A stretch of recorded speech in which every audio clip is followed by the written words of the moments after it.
तुम्हाला माहित आहे का, बाळासाहेब ठाकरे यांनी एकदा थेट स्टेजवर उभं राहून शिवसेना प्रमुख पदाचा राजीनामा दिला होता. झालं असं 1973 मध्ये मुंबई महापालिकेत शिवसेनेला 40 जागा मिळाल्या. पण 1975च्या आणीबाणीनंतर चित्रच बदललं. 1975 मध्ये इंदिरा गांधींनी देशात आणीबाणी जाहीर केली. त्यावेळी अनेक पक्ष हे विरोधात होते, पण बाळासाहेबांनी इंदिरा गांधींना नाही तर देशासाठी घेतलेल्या त्या निर्णयाला पाठिंबा दिला. हा निर्णय अनेक शिवसैनिकांना पटला नव्हता, पण बाळासाहेबांचा शब्द म्हणजे अंतिम शब्द होता. त्यानंतर चित्र पार बदलून गेलं. आणीबाणी उठल्यानंतर झालेल्या लोकसभा आणि विधानसभा निवडणुकांत शिवसेनेचा एकही उमेदवार निवडून आला नाही.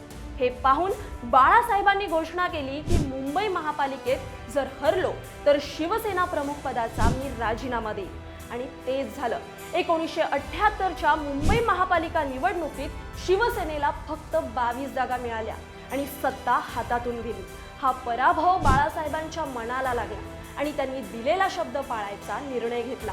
शिवाजी पार्कच्या सभेत लाखो शिवसैनिकांसमोर त्यांनी थेट शिवसेना प्रमुख पदाचा राजीनामा जाहीर केला. हे ऐकताच शिवसैनिक भावुक झाले आणि त्यांनी बाळासाहेबांसमोर शपथ घेतली की मुंबई महापालिकेतील भगवा कधीच खाली येऊ देणार नाही. तेव्हा बाळासाहेबांनी राजीनामा मागे घेतला आणि इतिहास साक्षी आहे की 1985 पासून आजतागायत मुंबई महापालिकेत शिवसेनेचाच मराठी महापौर आहे. आता मला सांगा, यंदाही शिवसैनिक बाळासाहेबांना दिलेला शब्द पाळतील का? कमेंट करून नक्की सांगा.